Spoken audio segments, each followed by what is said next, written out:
ကျွန်တော်စာလေးတစ်ပုဒ်ရေးဖို့ပါလေကျွန်တော်တို့ဖဏတ်စီးကြတယ်ဗျဘယ်ဘက်ဖဏတ်နဲ့ညာဘက်ဖဏတ်ကစန့်ကျင်ပဲကြီးနော်ဘယ်ဘက်ဖဏတ်ပြတ်သွားရင်ပျောက်သွားရင်ညာဘက်ဖဏတ်တန်ဖိုးမရှိတော့ဘူးစန့်ကျင်နေတဲ့ဘယ်ဘက်ဖဏတ်ကြောင့်ညာဘက်ဖဏတ်ကဂုံရှိပြီးတန်ဖိုးမြင့်နေတာရံပန်ရံခါမှာစန့်ကျင်နေဆိုတာရန်သူမဟုတ်ဘူးသူ့ကြောင့်ကိုကြောင့်သူအပြန်လန်တန်ဖိုးကိုဖြစ်စေတယ်ဆိုတာကျွန်တော်တို့စီးတဲ့ဖဏတ်တွေကကျွန်တော်တို့အတွေးတွေတတိတွေပေးနေတယ်ဒီကြားထဲကစန့်ကျင်တာကိုရန်သူတို့ထင်တတ်တဲ့သဘောထားသေးတဲ့ကျွန်တော်တို့လူမျိုးတွေကိုလမ်းပြလိုက်တဲ့ပတ်သက်လေးစားပါတယ်ဗျာကျေးဇူးပြုဖို့ပြောနေတဲ့ဒီကာလမှာတွေးမိတာလေးပါဖဏတ်ကကျေးဇူးရှိပါတယ်သို့တော့အိမ်လဲရောက်တော့ကျေးဇူးရှိတဲ့ဖဏတ်ကိုဖဏတ်စင်မှာထားမလားဖျားစင်မှာတင်မလားဗျာဖဏတ်ကိုဖဏတ်စင်မှာပဲထားမှဖြစ်မယ်တချို့ကျေးဇူးတွေကိုဖဏတ်လို့ပေါ့ဖဏတ်ကိုဖျားစင်မှာတင်ပြီးကြော်ခိုင်းတာမျိုးတော့လေကျွန်တော်တို့မကြိုက်ဘူးနော်ကျေးဇူးကိုအတိအမှတ်ပြုပါတယ်လေးစားပါတယ်မြန်မာလူမျိုးတွေပါကျေးဇူးတရားကိုရှေ့တန်းတင်တတ်တဲ့လူမျိုးတွေပါသို့တော့ဂျပန်နေကျေးဇူးရှိတယ်နော်သို့တော့ကျွန်တော်တို့ကိုစော်ကားတော့ပြည်သူတရားလုံးပြန်ပြီးတိုက်ထုတ်ခဲ့တဲ့အစဉ်အလာကိုမမေ့ကြဘူးလေဖဏတ်ပေါ်မှာဆက်နွယ်ပြီးပြောကြလိုက်ပါလေခင်ဗျာဒီပွဲကတော့အသက်ရဆုံးအသားအနာဆုံးနဲ့စက်တည်းအရှိဆုံးလို့ပြောရမှာပေါ့ဘာကြောင့်စက်တည်းရှိတာလဲလို့မေးရင်ဒီအခမ်းအနားကြီးလှပတာတဲ့ဘာလေးကပိုလှနေလဲဆိုတော့အဖွဲ့အစည်းအတီးတီးကရီမန်းချက်တစ်ခုစီကိုသွားပေမဲ့လမ်းကြောင်းမတူတဲ့ပုံမှာပြဿနာဖြစ်တတ်တဲ့သဘောထားသိတတ်တဲ့ကျွန်တော်တို့လူမျိုးတွေကိုလမ်းပြလိုက်တယ်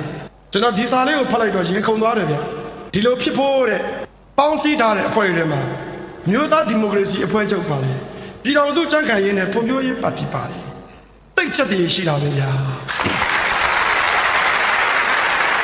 ဒီတိုင်းမှာပဲမြစ်တာရိပ်တို့88မျိုးဆက်ကျောင်းသားတွေဓမ္မယရနာဖြူစင်မြစ်တာစေတနာမွန်လူငယ်ကြပြဆရာတမတ်ကအများကြီးပါပါတယ်ကျွန်တော်စာလေးတစ်ပုဒ်ရေးဖို့ပါလေကျွန်တော်တို့ဖဏတ်စီးကြတယ်ဗျဘယ်ဘက်ဖဏတ်နဲ့ညာဘက်ဖဏတ်ကစန့်ကျင်ပဲကြီးနော်ဘယ်ဘက်ဖဏတ်ပြတ်သွားရင်ပျောက်သွားရင်ညာဘက်ဖဏတ်တန်ဖိုးမရှိတော့ဘူးစန့်ကျင်နေတဲ့ဘယ်ဘက်ဖဏတ်ကြောင့်ညာဘက်ဖဏတ်ကဂုံရှိပြီးတန်ဖိုးမြင့်နေတာ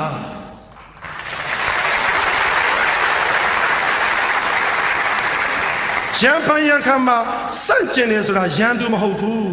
သူ့ကြောင့်ကိုကြောင့်သူအပြန်လန်တန်ဖိုးကိုဖြစ်စေတယ်ဆိုတာကျွန်တော်တို့စီးတဲ့ဖဏတ်တွေကကျွန်တော်တို့အတွေးတွေတတိတွေပေးနေတယ်ဒီကြားထဲကစန့်ကျင်တာကိုရန်သူတို့ထင်တတ်တဲ့သဘောထားသေးတဲ့ကျွန်တော်တို့လူမျိုးတွေကိုလမ်းပြလိုက်တဲ့ပတ်သက်လေးစားပါတယ်ဗျာ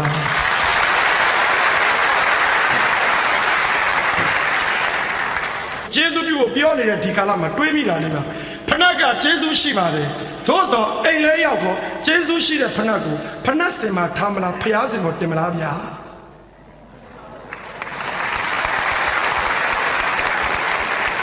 ဖဏတ်ကိုဖဏတ်စင်မှာပဲထားမှဖြစ်မယ်တချို့ကျေးဇူးတွေကို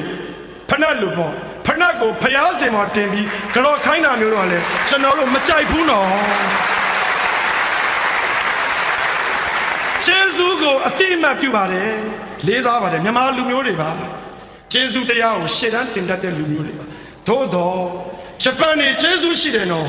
သို့တော့ကျွန်တော်တို့စော်ကားတော့ပြည်သူတရားလုံးပြန်ပြီးတိုက်ထုတ်ခဲ့တဲ့အစဉ်အလာကိုမမေ့ကြဘူးလေဖဏတ်ပေါ်မှာဆက်နွယ်ပြီးပြောကြလိုက်ပါလေခင်ဗျာ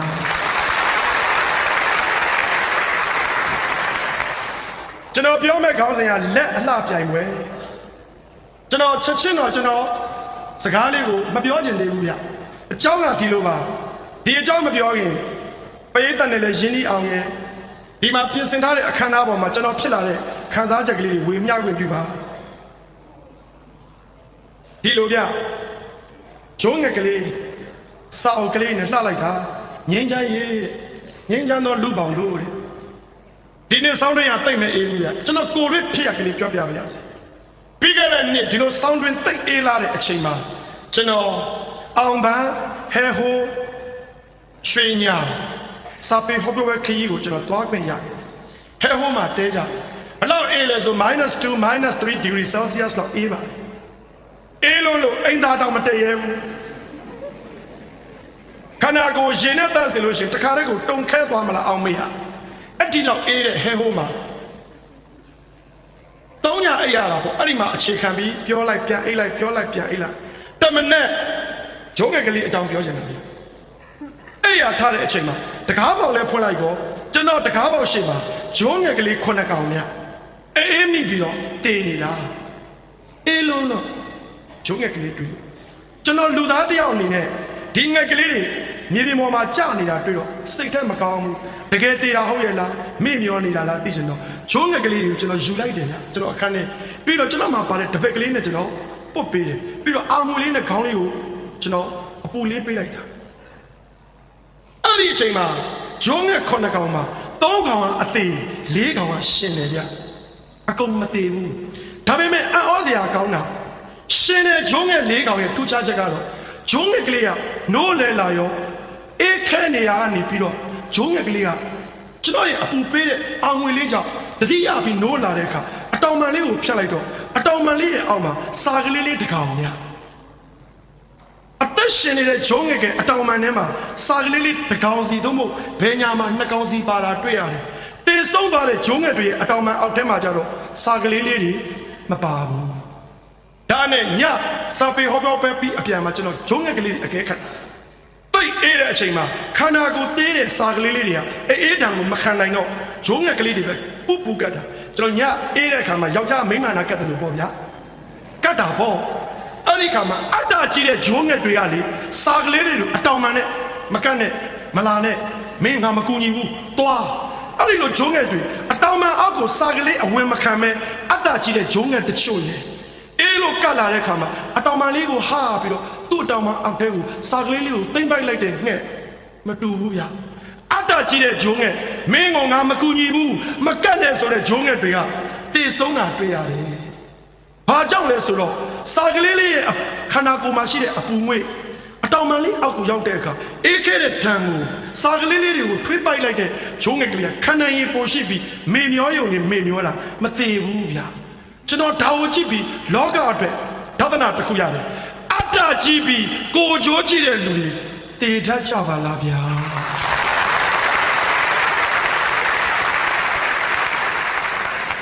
မကြည့်ပဲစာကလေးလေးတွေကိုကဲတင်မယ်ဆိုတဲ့ငှက်ကလေးတွေတောင်းတော့အတောင်ပံလေးကိုသိမ့်ပဲလိုက်တာနဲ့သူ့ကိုယ်ငွေကိုယ်ကိုယ်ငွေနဲ့နှစ်ယောက်စလုံးအသက်ရှင်တန်မှုကိုလောက်တာကြည့်ပြီးငါတို့နိုင်ငံမှာအဲ့ဒီလိုလူတွေပေါ်ရင်သိကောင်းပါပဲလို့လဲကျွန်တော်တွေးလိုက်မိတယ်ခင်ဗျာဒါတော့ကျွန်တော်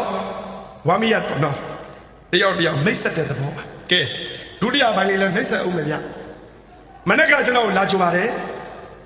ကျွန်တော်ကလည်းစောစောလာကြုံမယ်ဆိုတော့6နိုင်ခွဲလောက်ပြန်ရေချိုးမုံငါလေးစားပြီးစောက်လိုက်တာ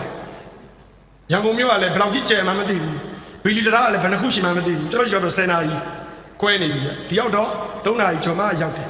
ထားပါတော့ကျွန်တော်မော်တော်ကားစီးတိုင်းကျွန်တော်ခန်းစားချက်ကြီးဝင်မြပြရစီ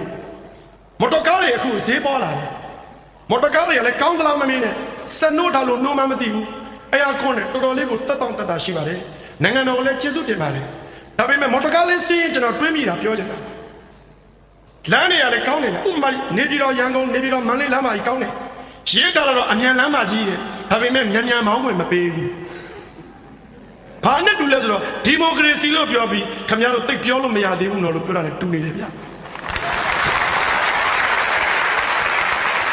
ရေးတာတော့အမြန်လမ်းမကြီးကီလို100တဲ့ပုံပေါင်းရအန်တရရှိတယ်ကျွန်တော်တို့လည်းအမြန်လမ်းမကြီးပဲ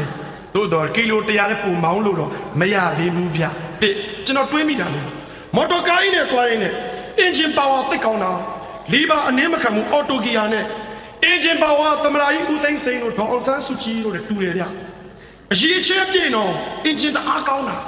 ဘိန်းလေးဘိန်းကတော့မန်တိုင်4ရက်နဲ့တူတယ်ဗျရှစ်ဘဲဘိန်းကအုတ်ချုံကြီးမန်တိုင်နဲ့တူတယ်ခဏဘိန်းကပေါက်နေတာ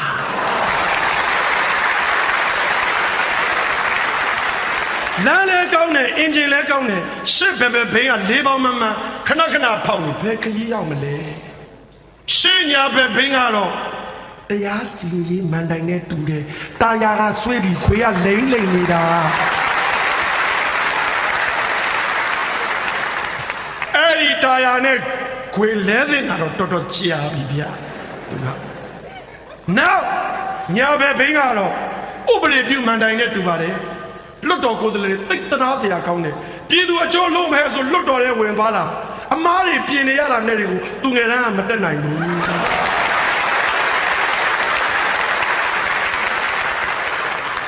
သူတို့မှာပြည်သူအကျိုးလို့ဖို့အချိန်ကိုမရှိဘူးဟိုဟာပြင်လိုက်ဒီဟာပြင်လိုက်ထိုင်လိုက်ထလိုက်နဲ့စိုးပိုင်တချင်းတောင်တတိရတယ်ကိုချစ်သူကိုနေရဆွဲပြီးထိုင်ထားလို့ခိုင်းတဲ့တချင်းထားပါတော့နောက်ဘယ်ဘေးရတော့မီဒီယာလို့ခေါ်တဲ့ကျွန်တော်တို့တွေနဲ့တူပါတယ်လေးပေါင်မှန်ဖို့လဲလိုတယ်ဗျလေးပေါင်တင်းလို့လည်းမရဘူးလေးပေါင်ရော့လို့လည်းမရဘူးကျွန်တော်တို့ကဘက်မလိုက်ဖို့လည်းလိုပါတယ်ဒါဖြစ်ရင်ပြင်စမမှန်နိုင်လို့ခေါ်တဲ့ပြည်သူတွေကဘယ်သူနဲ့တူလို့စပယ်ယာဘိန်းနဲ့တူတယ်မော်တော်ကားမောင်းတဲ့လူတွေသိပါတယ်စပယ်ယာဘိန်းကဘယ်သူမှကောင်းကောင်းမထားဘူးခွေးဆိုအဆုပ်တာယာဆိုအပဲ့မှာထားတာတခုခုဘိန်းပေါက်ရင်သူ့လဲရမှာလေပြည်သူတွေစိတ်ကမ်းရှိကြပညာတတ်ကြညီညွတ်ကြ civil society လို့ခေါ်တဲ့လူမှုအဖွဲ့အစည်းတွေအားကောင်းအောင်လုပ်ဒါမှဘိန်းတစ်ဘိန်းပေါက်လို့ဖြုတ်လဲရင်အစင်သင့်ဘိန်းအစ်စ်ဖြစ်မှာ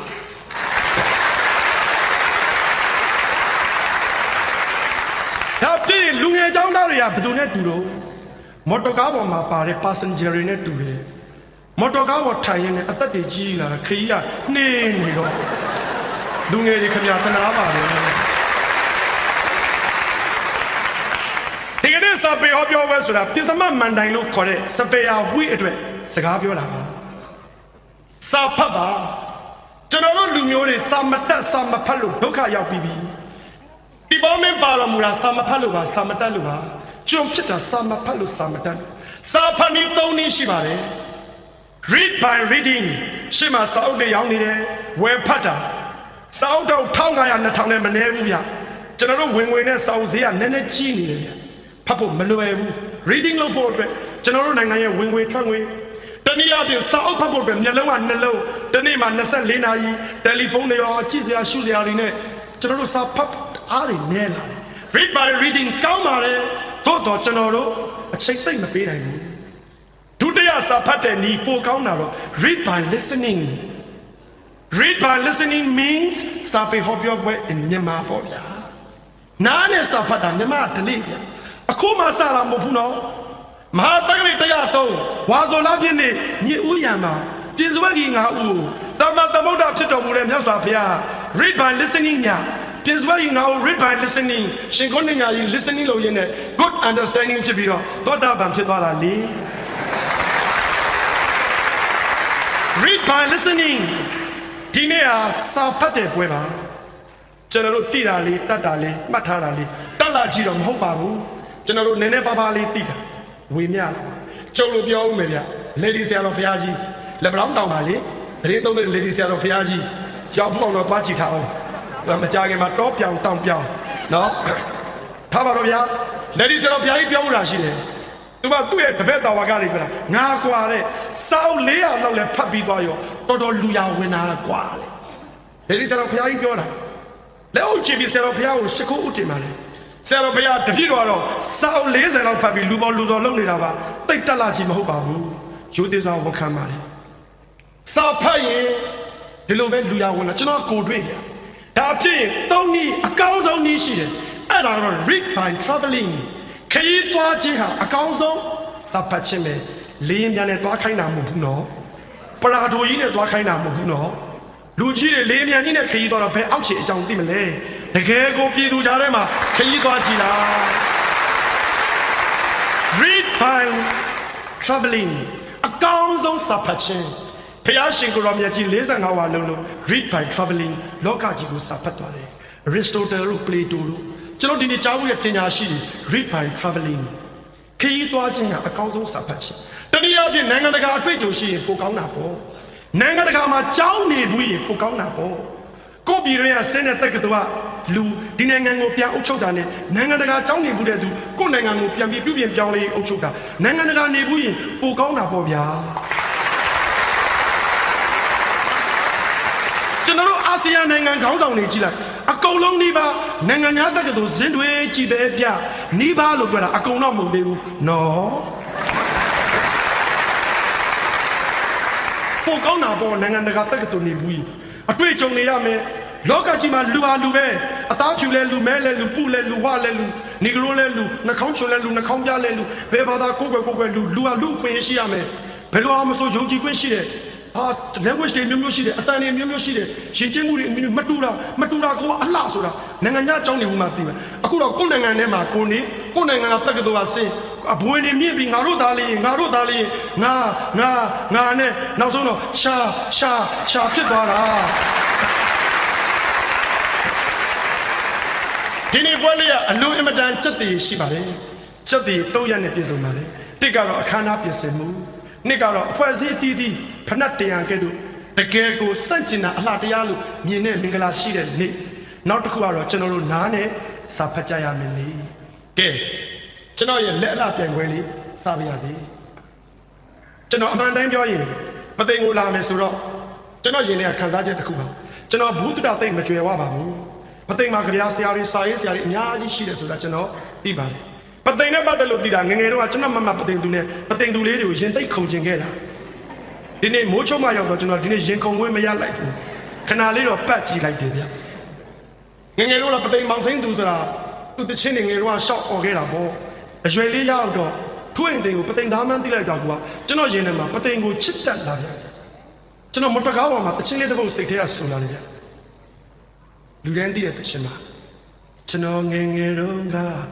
ဖြူရောင်အင်ကြီးလေးကိုတကယ်စိတ်ဆွမ်းနေတဲ့စွာအမြဲတမ်းဝတ်ထတယ်ကျွန်တော်ငငယ်တော့အဖြူရောင်အင်ကြီးလေးဝတ်ထားဗျအချိန်တွေကုန်လွန်ခဲ့တော့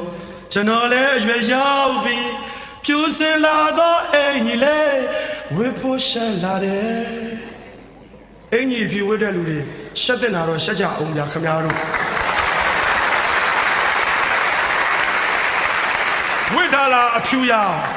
နှလုံးသားအနဲ့ရဖြစ်တော့မဖြစ်သင့်ဘူးထင်တယ်အဲ့ဒီတချင်းလေးကိုကျွန်တော်နားထဲမှာကျွန်တော်ပါဇက်ထဲကဆူပြီးဟုတ်တယ်ကျွန်တော်ဒီကနေ့အင်ကြီးအဖြူကိုရဲရင်ဝတ်ရဲတယ်ဖို့တော့လိန်တိုင်းသမားကြီးညာတိုင်းသစ္စာမှန်တာပြောငါပေါ်ဟုတ်တာလို့ငါရှုပ်အဲ့ဒီလိုခံယူခဲ့တဲ့သူ2010ရွေးကောက်ပွဲနောက်ပိုင်းမှန်တာပြောငါပေါ်မဟုတ်တော့ဘူးဗျဟုတ်တာလို့ငါရှုပ်မဟုတ်တော့အဖြူအောင်အင်ကြီးကိုကျွန်တော်တို့နှလုံးသားဖြူပေါ်မှာအဖြူအောင်အင်ကြီးလေးဝတ်ဖို့ကိုထုအိမ်တင်ရေးခဲ့တဲ့မျိုးဒါကြောင့်လည်းလေးစားပါလေကဲကျွန်တော်ရဲ့လက်လာပြိုင်ပွဲလေးစကြပါစို့ကျောင်းသားကျောင်းသူတွေပါလာမလို့ဒီခေါင်းစဉ်လေးရွေးလိုက်တာပါဒီဇလန်းလေးရဲ့ဖြစ်စဉ်ကကျွန်တော်စာသင်ခန်းထဲမှာဖြစ်ခဲ့တာဒီလိုဗျကျွန်တော်တို့ကျူရှင်ဆရာတွေဒုံမုံကျောင်းဆရာတွေမှာအခက်ခဲရှိတယ်မိဘတွေကတနေရာတဲ့ကိုဘာသာဆုံးပြီးအောင်ထားကြတယ်ကျွန်တော်တို့ကလေလက်ခံရတာပေါ့ဆရာ6ယောက်မှာကျောင်းသားကြိုက်တဲ့ဆရာပါတယ်ကျောင်းသားမကြိုက်တဲ့ဆရာပါတယ်စီကန်းရှိတဲ့ဆရာပါတယ်စီကန်းရော်ရဲတဲ့ဆရာလည်းပါတယ်ထားတော့တရက်တော့ကျွန်တော်အိမ်မှာစာသင်ခန်းကိုမြင်ရတဲ့နေရာကကျွန်တော်ကြည့်နေတာဆရာတယောက်က10မိနစ်နေတော့ရောက်မလာဘူးနိုင်ကြည့်လိုက်တယ်ကျောင်းသားများကလည်းဆရာမလာတဲ့အခါမှာလေကျောင်းသားတွေအားလုံးကခုံပေါ်မှောက်အိတ်ကြတယ်ကြက်တည်အရန်ရှိတာကျောင်းသူတွေကမအိတ်ဘူးဗျအလှပြိုင်နေကြတာငါစလင်းကဘလောက်ဖိုးဖြောင်းထားတာလို့ဘလောက်ဖိုးကောက်ထားတာလို့ငါအင်ကြီးကအမလေးတရုတ်ပြည်လာတဲ့အစုပ်အင်ကြီးမဟုတ်ဘူးရိုးရမိတ်ဒါမျိုးတချို့ကဖဏအလှပြိုင်နေတချို့ကလက်သေးပေါ်မှာသူတို့တွေလက်သေးစိုးစားလေးအလှပြိုင်ကြတာဗျကျွန်တော်ကြည့်နေတယ်ကိုယ့်တပည့်မလေးကိုယ့်တပည့်လေးဒီကောင်နေစားလည်းမချက်ဘူးဆရာတယောက်မလာခင်တက်ပါလားကျွန်တော်ကလူကြီးစိတ်နဲ့ပြောတာသူတို့ကျွန်တော်ပြောတာလည်းမသိပါဘူးမိနစ်20လောက်ကြာတယ်လီဖုန်းဝင်လာတယ်ဗျအဲ့ဒီဆရာကကျွန်တော်ကလည်းဆိုင်ကဘိန်းပေါက်လို့ဆရာတဲ့ဒီနေ့မလာတော့ဘူးလေခွင့်ပေးပါရောက်ပါတယ်ဆရာဒါနဲ့ကျွန်တော်ကအတန်းနဲ့ဝင်သွားတာဗျကျွန်တော်လည်းမြင်ရောကျောင်းသားတွေကပျော်သွားမယ်မထင်နဲ့ဘလူးတပည့်မြင်တယ်လို့ပဲစာသင်ခံရမှာကြောက်လို့ကလေးတွေအပြစ်မတင်ဘူးနော်ကလေးတွေစာသင်ခံရမှာကြောက်နေတယ်ကျွန်တော်တိုင်းပြည်မှာပညာသင်တယ်ဆိုတာလေအကြောင်းအကျိုးကိုသင်တာမဟုတ်ဘူးဇွတ်မှတ်ခိုင်းတာကျောင်းသားတွေမြင်တော့ Einstein ကိုပြည့်တရိရတယ် Einstein ပြောဦးတယ်ဗျအကြောင်းအကျိုးမပါပဲကြက်မှတ်နေရတော့ကျောင်းသားများကိုငရဲသားလို့ခေါ်တယ်တဲ့ကျောင်းကျိုးဆက်ဆက်မှုမရှိပဲပါသမျှစာတွေကိုနှုတ်တိုက်ရွတ်ဖပြသနေတော့သူများအားယာမမင်းလို့ခေါ်တယ်တဲ့ဆက်ဆက်နိုင်စွမ်းပြည်တော်နိုင်စွမ်းမပေးပဲအမိန်ပေးစေခိုင်းခြင်းဖြင့်တိဆောက်ထားသောနေရာဌာနကိုငရဲပြည်လို့ခေါ်တယ်တဲ့။အော်မြန်မာပြည်မှာငရဲပြည်တွေအများကြီးပါလား။စာသင်ကျောင်းကြီးတွေကငရဲပြည်ကြီးတွေဆရာမတွေကလည်းအကြောင်းအကျိုးမပြောဘူးကြက်ဖတ်မြင်းတာသုံးကောင်ရေး ဘုန်းကြီးများတီလာပေးတယ်လို့ပဲဆရာတစ်ခေါက်ဖတ်ကျောင်းသား၃ခေါက်ဖတ်စာသင်တန်းတွေကစုဘာမှလည်းနားမလဲဘူးပြီးရင်မေ့ဆရာတွေကရမမဲနဲ့တူပြီးကျောင်းသားတွေကငရဲသားနဲ့တူတယ်လက်စသက်တော့ငရဲပြီကျွန်တော်ငရဲရမမင်းကြီးမှတ်တာငရဲသားလေးတွေကကျွန်တော်ဝင်သွားတယ်ဗျာကျွန်တော်ကလည်းပုံမှန်လင်းလင်းပါပဲစာသင်ဖို့လာတာမဟုတ်ဘူးကစားမလို့လာတာဆိုကလေးလေးတွေပျော်သွားတာဗျာကျွန်တော်ကိုချင်းစားတယ်ကျွန်တော်လည်းသူတို့အရွယ်မှာနေခဲ့ဘူးလားကျွန်တော်လည်းသူတို့ရွယ်တော့တနခါဖဲချလင်းချင်တယ်လေအတန်းနဲ့လှတပတ်တာကောင်မလေးကိုကြိုက်ချင်မကြိုက်ကြိုက်ပြလိုက်ချင်တာပဲလေ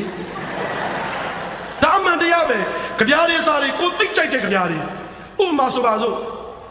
ဆရာနန်းကြတိုင်းကြပြားကျွန်တော်အလွတ်ရတယ်ဗျဝေဝါဝါလမ်းဆောင်ကြားမှာဗျာများမသိဝေးရလွတ်မယ်တခင်ဝန်းကျင်နေတထောင်မကျွန်တော်ရတယ်ဗျဆရာမောင်ဆိုရင်ပရိကောကြပြားတွေရတယ်တပင်နဲ့ရင်ထဲကຫນွယ်ခညွတ်တန်နှုတ်တယ်လို့ရစ်ပတ်နောင်တွေတန်ရောစင်ဆိုတာရဲ့ຫນွယ်ကလေးတပင်ပေါ့ရာသီတွေဘလို့ပြောင်းပေးမယ်ခေါင်းထောင်လို့ကြော့ရတယ်ဗျလူငယ်ဗျနှလုံးသားတအားဖွံ့လို့တဲ့အချိန်စိတ်ကစားတာအပြစ်မဟုတ်ဘူးစိတ်ကြမ်းပါလားဗျအဲ့ဒါ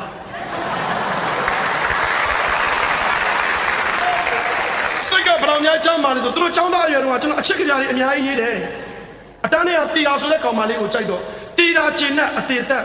ကျင်နဲ့ပီလာတီတာရဲ့အဲ့လိုရေးခဲ့ဘူးလားထားပါတော့နော်ချုပ်ရောအနန္တအကြောင်းဘယ်ဘွားနဲ့အဖတရားအသေးကိုအခါခါမခွဲပါနဲ့ဟဲ့အမေကျောင်းသားဗျအဲ့ဒီဘွားလာတာကလေးတွေကိုငါစာမသိဘူးဒီနေ့တို့ကစားပွဲလေးလုပ်မယ်ဆိုပျော်သွားတာကလေးတွေကကျွန်တော်အကြောင်းသိတယ်ကျွန်တော်ကဟို child psychology ဘုံမို့ပေါ့ကလေးစကားကျွန်တော်တက်တယ် child language တက်တယ်ကျွန်တော်ကလေးကြဘလို့လေးတန်းနဲ့ပြောရစားတယ်ဆရာကားလို့ဒီနေ့နင်တို့နဲ့လို့စော့မလို့လာတာလို့တို့စာအုပ်တွေအကုန်သိမ့်လိုက်တော့လို့ပျော်လိုက်တာဗျာစာအုပ်တွေသိမ့်ဆိုတော့ကဲလို့ငါသားတို့လို့ငါသမီးတွေမချောဘူးလားလို့ဆိုတော့ချောတာလေဆရာကြီးအမေဒီကောင်တွေအဲ့တဲ့နေလုံးတွေပွင့်လာတာအေးငါသမီးတွေချောတယ်ဆိုရင်လို့အလှပြန်ရအောင်လာပြန်ွယ်ချင်းပါမယ်ငါသမီးတွေလည်းခုံမတင်ကလေးလက်တွေခုံမတင်တာတဒန်းကို3အောင်ထားကျွန်တော်တဒန်းချင်းလိုက်ကြည့်တာလေ3တန်းမြောက်လောက်လဲရောက်တော့ចောင်းသားဘက်ကအတန်ထွက်လာတိုးဆရာကြီးဆရာမထွင်ပါနဲ့ဆရာယောက်ျားချင်းသဘောပေါက်တယ်နော်အမေចောင်းသားမြဆရာကိုကောနေတာကျွန်တော်လည်း3တန်းလောက်လဲရောက်တော့ငါတော့မှားပဲဟေးငါအားနဲ့ကျွန်တော်ဒါနဲ့မြန်ကြည့်ပြီးပြန်လာတာအမေ15နှစ်16နှစ်သမီးလက်ကလေးတော်တော်လှတယ်နော်ယောက်ျားတွေသိမှာပါဖျောင်းတိုင်လေးတွေကြာနေတာပဲဖြူတော်လေးတွေတချို့လက်သေးလေးတွေကလက်သေးနေမစိုးတချို့ကလက်သေးပေါ်မှာခရီးပွင့်လေးလိုပန်းပွင့်လေးလိုအမေတချို့ကြတော့လေဝါစိန်နီအလေကောင်းကြေကလေးနဲ့နိုင်ငံတော်အလံလေးတွေလည်းပါတယ်ဗျတချို့ចောင်းသူလေးတွေတချို့ရှားမျိုးသမီးလေးတွေလေဝါစိန်နီမှာအလဲမှာအဖြူပြောက်ကလေးနဲ့ရှားမျိုးသားအလံတော်လေးလည်းပါတယ်တချို့ကြတော့အနီရောင်မှာခွတ်တောင်းလေးနဲ့ကြေကလေးနဲ့ NLD အလံလည်းပါတယ်ចောင်းသားចောင်းသူတွေလှုပ်ထားတာကျွန်တော်တခါမှမတွေးမိဘူးတချို့များအနီရောင်ခွတ်တောင်းအလဲကောင်းအဝိုင်းနဲ့ဘာကတာတက္ကတာအလံတွေလည်းပါတယ်ကြဒီကောင်ကလေးလေးတွေလက်တွေမှာကျွန်တော်ဘယ်လက်ကိုစုပေးရမလဲတယောက်ကိုပေးလိုက်ရင်ကျွန်တော်နာမည်ပြက်ပြီဗျလူကြီးများအဆုံးပြတ်မှရင်ဘလောက်စေတနာကောင်းနာမည်ပြတ်တတ်တာကျွန်တော်သိတယ်ဗျစေတနာကောင်းတယ်နော်တယောက်ပေးလို့ကတော့လောကသမ ्या တမိုင်တုံညပဲကျွန်တော်လည်းစင်မော်တက်ပြီးဆရာပြီးပေါ့လူကြီးပြီးမာယာများတာဘယ်လိုလုပ်ရင်ကောင်းမလဲရန်တိုက်ပေးမယ်အချင်းချင်းလူကြီးဆိုတော့ကဲကိုလက်ကိုလှတယ်ထင်တယ်မိန်းကလေးတော့ထွက်ခဲ့မြန်ထွက်ခဲ့လို့3ယောက်ပြလက်ခနဲ့တက်လာလားတဲ့နဲ့လူတက်ခွင့်မရဘူးကျွန်တော်နဲ့ကက်ရကနီနီတဲ့သူ့နာမည်က तू ကဲနီနီလို့နစ်လေလှချောင်းနေရှင်းပြတယ်ပရိသတ်လက်ခံရင်နစ်လေငါစုပေးမယ်သူလက်ကလေးထော်လိုက်တာအတန်းထဲမှာသမီးလက်ကအလှဆုံးပါဆရာသမီးကလက်သေးနေမစိုးဘူးဆရာတဲ့လက်မာတဲ့လက်သေးပွေးပေါင်နေတဲ့ဟာမတွေကလက်သေးကိုအယောင်နဲ့ဖုံးထားတယ်သမီးလက်ကချမ်းမာရေးကောင်းလို့လက်သေးစိုးစရာမလိုဘူးဆရာဒီမဆရာတဲ့ဒီစိတ်လက်စုပ်ကလေးကသမီးဖွားဖွားပွေးပေးထားတဲ့စိတ်လက်စုပ်ကလေးပါဆရာမလေးချွားတော်တော့မင်းကလေးများဒီမဲ့တိလာဟိတဲ့ငါလက်ကလေးကဖွေးပြီးနုနေတာတဲ့ရေပန်းလေးကိုပွင့်ပြီးနေအောင်ကြီးအောက်မှာများငါလက်ကလေးကိုဆေးလိုက်ရင်လေးတဲ့စိန်ပွင့်လေးတွေရှော့ကနေစီးသွားတယ်လို့ပဲကျောင်းသူလေးကခုနဆွရတဲ့ကျောင်းသူလိုနေမှာပေါ့ဗျာစာရီစာကောင်းကိုဖွက်နေတာဒီလိုပဲတဲ့လာတာညနေညငါလက်ကလေးကိုလေးတဲ့ရေပန်းအောက်မှာဆေးလိုက်ရင်စိန်ပွင့်လေးတွေမဟုတ်တော့ပဲပလဲလုံးလေးတွေစီးစင်းသွားတယ်လို့ပဲနီတော်ကောင်းတဲ့အလင်ကားတွေအဲ့ဒီချိန်မှာကျောင်းသားထုံးတာဟဲ့လို့ရှောက်ပြောနေတာတော့ငဘောမကြီးတို့ကလေးတွေကအော်နေတာကျောင်းသားတွေက ကျွန်တော်မှမျက်လုံးနဲ့တားတော်ရင်နောက်တစ်ယောက်ကတင့်ပြောသားလို့နှစ်လက်ဘလောက်လှမလားဆရာတဲ့နိလကားတဲ့တရုတ်မှမသားလက်ကြီးတဲ့တွဲမရှိတဲ့လက်မင်းကလေးများချက်ချင်းကိုလေအတင်းတုတ်တာသမီးလက်ကရဲလူနာပဲဆရာမြင်လားတဲ့သမီးလက်ကသွေးရှိတယ်ဆရာတဲ့သမီးလက်ကလေးရတယ်ဘာလို့หนีရတာလဲလို့ကျွန်တော်မြင်တော့ဒီလိုဆရာတဲ့သမီးကမျက်နှာတစ်ပိတိုင်းအရာဝင်တိုင်းသုံးအစာစားပိတိုင်းလက်ဆေးတိုင်းအင်္ဂါဆင်းပြီးလက်ဆေးတိုင်းသမီးကတဲ့သမီးလက်ကလေးကိုစတော်ဘယ်ရီဒီတွေပါတဲ့ရေကန်ထဲမှာစတော်ဘယ်ရီရေတဲ့တက်ပြီးစတော်ဘယ်ရီနဲ့တိတ်ပြဒီလိုပုတ်တာတဲ့သမီးလက်ကလေးရဲနေတာတဲ့ဟဲ့တဲ့တိလာတဲ့ငါလက်ကလေးကိုဟိုက်လို့လှုပ်ကြည့်ရင်နဲ့စတော်ဘယ်ရီနဲ့လေးကိုတင်းနေတာပဲတဲ့ကျောင်းသားတွေကစတော်ဘယ်ရီနဲ့တင်းနေဆိုတော့ကျောင်းသားတွေညာဒီခေတ်ပညာရေးအကြောင်းပြောချင်လို့စတော်ဘယ်ရီနဲ့တင်းနေဆိုတော့စတော်ဘယ်ရီနဲ့တင်းနေပေါ့ဗျာဒါပဲပေါ့ကျောင်းသားတွေကစတော်ဘယ်ရီနဲ့မလာဟေးတီမွေးငပြောတိနိုင်ရောမပါဘူးလားဟဲ့ကျောင်းသားဗျာဆယ်ရန်သိစရာလားဒါတွေကမြမပညာရေးကျောင်းသူတွေကမသိတဲ့မျိုးလုံးလေးနဲ့ကျောင်းသားတွေကတိုက်နေတယ်ကျွန်တော်ယောက်ျားချင်းသိတယ်ဒီကောင်တွေပြောတာဟုတ်ကျွန်တော်မှမျိုးလုံးနဲ့ထိရတာကျောင်းသူတွေကဘာလဲရဆိုတဲ့အကြည့်ပေါ့ဗျာကျွန်တော်ကလည်းဟဲ့တော်ပြီနီတင်းတော်ပြီလို့ဒါပဲမစားပေးဘူးနောက်တစ်ယောက်ပြောသမီးလို့သမီးလည်းဘာကြောင့်လှလဲလို့ဆရာတဲ့နိလက်ကလည်းသူတို့အမေရတယ်ပန်းထဲမှာဟိုဈေးထဲမှာတတိတွေပါရောင်းလာတယ်ပိုးလို့တတိနဲ့နေဆွဲနေတာတဲ့သမီးကတော့လေရေထဲမှာနေ့စီပန်ပွင့်ပါလေးတွေကိုထည့်ပါလေတဲ့နေ့စီပန်ပွင့်ပါလေးနဲ့သမီးကရေချိုးပါလေလက်ဆေးပါလေနေ့စီပန်ပွင့်ပါလေးတွေဟောလို့လေလှုပ်ပြီးတော့သမီးကလက်ကလေးကိုညီအောင်မွေးပြအောင်လှုပ်ထားလာပါတယ်သမီးလက်ကအတန်းထဲမှာအလားဆုံးပါတဲ့ကျွန်တော်ဒီ၃ယောက်တည်းတယောက်ပေးလိုက်ရင်တသနာတက်အောင်ပါဗျထိုင်အောင်လို့ငါဆုံးဖြတ်လို့မရသေးဘူးလို့ကျောင်းသားတွေကဘာပြောတယ်မှတ်တော့လက်တော်ကြနေတာပဲအခုဒီအချိန်မပေးသေးဘူးတဲ့ထိုင်လိုက်တက်လိုက်နေတယ်ကျောင်းသားတွေများဗျာဒီကကျောင်းသားတွေဂျာနယ်တွေသတင်းစာတွေဖတ်တယ်ဝမ်းသာရမှာအခုဒီကိုအပြေမထွက်ဘူးတဲ့သူတို့ကကျွန်တော်လည်းလူကြီးပြီးမျက်နှာထားတင်းတင်းနဲ့တစ်ခေါက်ဖြတ်လျှောက်တယ်ရှောက်ပြီးတော့အပေါ်လက်ပြန်တက်ကုန်ခင်ဝင်းဖက်ခဲ့စမ်းရှင်းတယ်ဖက်ခဲ့ခင်ဝင်းဆိုတာအတန်းထဲမှာအသားမဲအရာပူစပင်ကောက်မျက်လုံးပြူနှခမ်းမဲနေ့လက်ထောင်စားလို့ထောင်တာဒီမဲ့မှတ်ထားกว่าလို့မိန်းကလေးတွေမှာခင်ဝင်းလက်အလားဆုံးလက်ကလေးထောင်ပြီးအားငယ်နဲ့သူကနားမလဲဘူးကျောင်းသားတွေကကျွန်တော်ပြောတယ်ခင်ဝင်းလက်ဘယ်လိုလာမှလဲလူကပူမဲနေတဲ့ဥစ္စာတဲ့ကျောင်းသူတချို့အော်တာဆရာကြီးတဲ့လူကြီးပြီးမတရားမဆုံးဖြတ်ပါနဲ့ဒါပေမဲ့ကျောင်းသူတွေကအော်တာခင်ဝင်းလက်ဘယ်လိုလုံးလာမှလဲတဲ့လူကြီးတွေသူတို့တရားတွေဆုံးပြနေကြတယ်နေအောင်လို့ပြောခွင့်ရှိတယ်ပြောပါသို့တော့ငါပြောတာလေးလည်းနားထောင်ကြည့်အောင်သဘောမတူရင်နင်တို့ရွေးဘာကြောင့်ခင်ဝင်းလက်လာလဲငါပြောခွင့်ပြုပါလို့ခင်ဝင်းနစ်လက်လေးလှက်လိုက်စမ်းသူကလှက်လက်ပမိုးကြီးကလည်းမဲလှက်တာအသမားလေးနဲ့ခင်ဝင်းလက်အလားဆုံးရှင်းပြမယ်ဒီလိုခင်ဝင်းကငါတို့လမ်းသွယ်၁၄ရဲ့ထိတ်မှာနေတယ်သူ့အမေကအကျော်တယ်သူ့အဖေကဘုံဟင်းကရောင်းတယ်မနေ့ကိုတခါတလေအိမ်မှာစွန့်ဟင်းအစမပြေတဲ့အခါဆရာတော်တာဃာတော်တွေကိုဆွလောင်းတဲ့အခါရံပယံကအကျော်နဲ့ဆွလောင်းမှုကျွန်တော်သွားပြီးလမ်းလျှောက်ရင်းနဲ့အကျော်ဝယ်တဲ့အခါခင်ဝင်းအဲ့ရထားနေပြီသူ့အမေအကျော်ကြော်ဖို့အတွက်သူ့လက်ကြီးနဲ့ပဲကျိတ်ပေးတယ်သူ့လက်ကြီးနဲ့ထင်းခွက်ပေးတယ်သူ့လက်ကြီးနဲ့အကျော်ကြော်ပေးတယ်သူ့ရဲ့လက်ကလေးနဲ့အဖေရဲ့မိုးရင်းကားဆိုင်မှာမိုးရင်းကားလာစားတဲ့ပကံတွေကိုသူစေးတယ်တနည်းအားဖြင့်ခင်ဝင်းရဲ့လက်ဘာကြောင့်လှတယ်လဲဆိုတော့မိဘမျက်ရည်ကိုတုပ်ပေးတဲ့လက်မိဘဒုက္ခဖြစ်ရှင်းပေးတဲ့လက်ခုညီတဲ့လက်ကိုခင်ဝင်းလက်အလားဆုံးအဲ့ဒီလိုမှန်မှန်ကန်ကန်ဆုံးဖြတ်တော်လဲလူငယ်ဆိုတာလက်သင့်ခံတယ်ဗျာမှန်မှန်ကန်ကန်ဆုံးဖြတ်ဖို့တော့လူလာပေါ့ဗျာလူငယ်တွေလက်သင့်ခံတယ်ခင်ဝင်းကိုကျွန်တော်က100တန်ဘောပင်လေးစုချလိုက်တရားဆိုတဲ့ငွေကြီးတယ်သူ့လက်ကလေးလှတာကိုသူကျင့်တတ်သွားတယ်ခင်ဝင်းကျွန်တော်အချိန်ကြည့်လိုက်တော့မိနစ်က20ကျော်လောက်ပို့သေးတော့ကျွန်တော်စကားဆက်လိုက်နေအောင်กว่าခင်ဝင်းလည်းလှပြီးပြီဆိုတော့ငါမေးခွန်းလေးဆက်ပြီးမေးချင်တယ်ယောက်ျားလေးဘက်ကဖြေရမယ်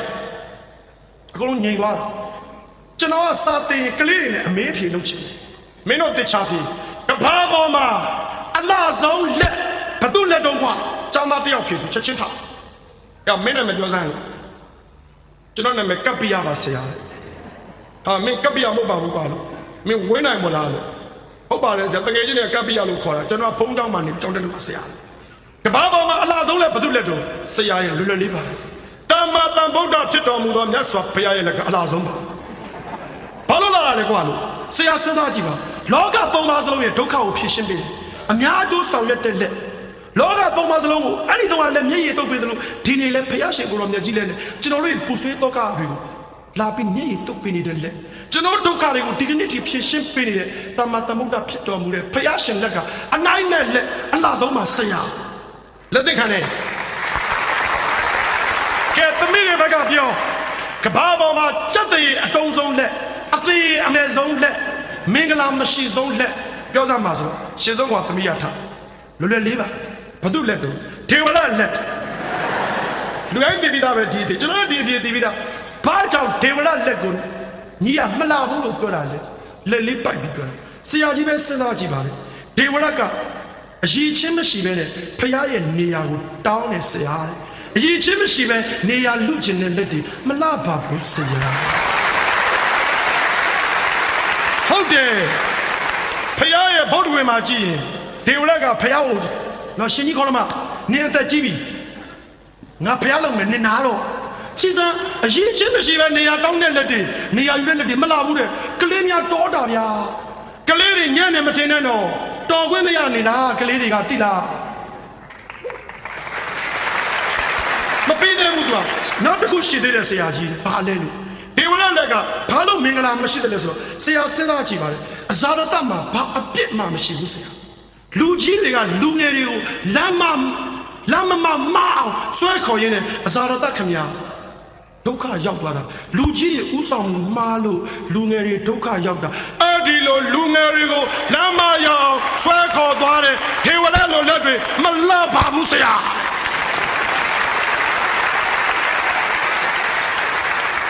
ကျွန်တော်မတွေးမိဘူးဗျာဟုတ်တယ်အဇာရတမှာအပြစ်မရှိဘူးပြီးခဲ့တဲ့ကစားမုံလာပြင်းနေညလေအဲ့ဒီညဒေဝရအဇာရတကျွတ်တောင်းဝင်နေညလေလူမိုက်တွေလူလိမ္မာဖြစ်တဲ့ညဗျာ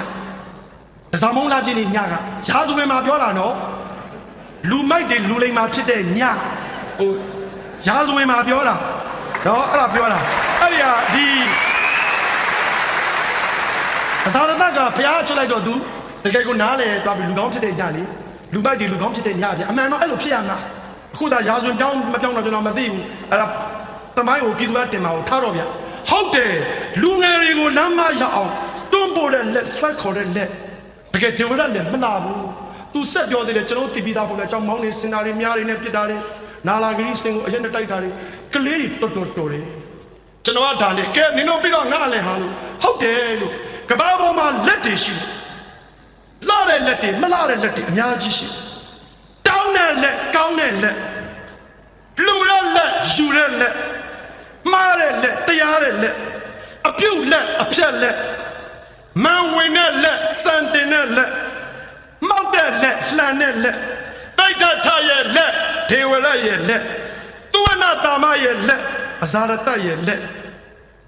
အများကြီးပဲတိတ်ကုတ်သမားရဲ့လက်တစ်ပင်စိုက်တဲ့လက်လက်သီးဆောက်တဲ့လက်ဆွတ်နှုတ်ဆက်မလို့လက်ဝါးဖြတ်တဲ့လက်ဝါတဲ့လက်အများအတွက်လက်ကျက်သေးရှိတဲ့လက်မင်္ဂလာရှိတဲ့လက်မင်းလက်ငါလက်သူ့လက်လောကကြီးအတွက်အပြုတ်လက်တွေဖြစ်ဖို့တော့လိုတယ်အဲ့ဒီလိုပြောရင်ကနေပြီးတော့ကလေးတွေကိုပြောမယ်ကွာလို့ကျန်စင်မင်းကြီးရဲ့လက်သိပ်လှတယ်ကျောင်းဆွေမှာရေးထားတယ်ကျန်စင်မင်းကြီးကသူတို့မှာပြည်ရင်းစစ်ကြီးဖြစ်ပြီးငြိမ်းချမ်းသွားလို့ပြည်သူလူထုဒုက္ခရောက်နေတော့ကျန်စင်မင်းကြီးကချက်စာမှာရေးခဲ့တယ်ကျန်စင်မင်းကြီးရဲ့စကားပါငါသည်ပူဆွေးတော့ကဖြင့်မျက်ရည်ကျနေရတော့ပြည်သူပြည်သားတို့ဤမျက်ရည်တို့အားဘယ်ဘက်လက်ဖြင့်တုပ်ပေးပြီးညာဘက်လက်ဖြင့်အစားအစာအဝတ်အထည်နေစရာကိုပေးသနာတော်မူမယ်ဆိုရင်ကျန်စင်မင်းကြီးရဲ့လက်အိမ်ဒီပါရွှေခိုင်းတာမျိုးမဟုတ်ဘူးနော်ကျူးရရွှေအဲ့လိုပြောတာမဟုတ်ဘူးကွာတော်တော်လှတဲ့လက်ကျန်စင်မင်းရဲ့လက်ဒီလိုပဲဘရင်နောင်ရဲ့လက်သိပ်လာတယ်နောင်ရိုးတိုက်ပွဲမှာအဲ့ဒီဖောင်ကြီးကိုဖျက်လာကျေးဇူးရှိတဲ့ဖောင်ဒီဖောင်ကိုတွေ့တာနေဒုက္ခရောက်မယ်အဲ့ဒီလိုဆုံးဖြတ်ချက်ပြတ်သားချခဲ့တဲ့ဘရင်နောင်ကျော်တင်တော်ရဲ့ထားရဲ့လက်နန်းဆန်တဲ့ခုနှစ်နှစ်ကလေးနဲ့တတိယမြန်မာနိုင်ငံတော်ကိုထူ တောင်သွားနိုင်တဲ့အလောင်းမင်းတရားကြီးရဲ့လက်အလောင်းမင်းတရားကြီးနန်းဆန်တဲ့ခုနှစ်ထဲနဲ့တတိယမြန်မာနိုင်ငံတော်အကြီးထူထောင်တာတော့23နှစ်တို့26နှစ်တို့50လို့မဟုတ်ဘူးနော်နန်းဆန်တဲ့ခုနှစ်ထဲရဲ့စက်တရရှိတဲ့လက်ဒီလိုပဲနန်းဆန်တဲ့8နှစ်နီးပါးကြာပြီးတိုင်းပြည်ကိုသူများလက်ထက်ထိုးအပ်တဲ့တီဘောမင်းရဲ့လက်မလာဘူးဒီတော့ကွာအဲ့လိုတွေပြောနေကြတယ်ငါကြပြတပုတ်ရွတ်ပြတယ်ကွာလမ်းလည်းဖောက်၍ဆယ်ဆောက်တီမှာအနော်ယထာအတ္တမဆွဲတွဲမခွဲပဲပြည်ပြုသူကကျန်စစ်သားတိုင်းပြည်သားရေးရေရှိန်တွေးကအားပေးပြုသူအလောင်းစီသူရံမျိုးကာရှင်းချင်းချင်းနီဆွေရဲတွေထိုက်ခေါအရင်နောက်ရွှေဘိုဓာဖြင့်သွေးသားအားစုဘာမှမှုပဲပြည်ပြုသူကအလောင်းဖျားကြာစွင်ထဲမှာအတ္တိလိုလှရတဲ့လက်တွေရှိတယ်ဟေးဆရာကြီးပြည်ကျွန်တော်ကចောင်းသားတွေကိုဘို့လုံနေတာကျွန်တော်ကចောင်းသားလူငယ်ဆိုတော့လူကြီးပြောသမျှသဘောတွေကြပြီးမှတ်နေကျွန်တော်ကစကားပြောရင်ပြင်းပါဆိုလို့တယောက်ထားစားกว่าလို့တို့မြန်မာနိုင်ငံမှာကြက်တရေအရှိဆုံးလက်ပြောစမ်းမတ်တရတဲ့လူ20လောက်ရှိတယ်20တော့နည်းနည်းများတယ်ကွာမင်းတို့ညှိလိုက်ယောက်ျားလေး2ယောက်မိန်းကလေး3ယောက်ပြောညှိလိုက်တော့သူထိုင်လိုက်ကြကဲပြောစမ်းဘသူလက်လှလဲဘိုးကျောင်းဆန်းလက်လှတာနဲ့ဆရာမသိဘူးလားဟာ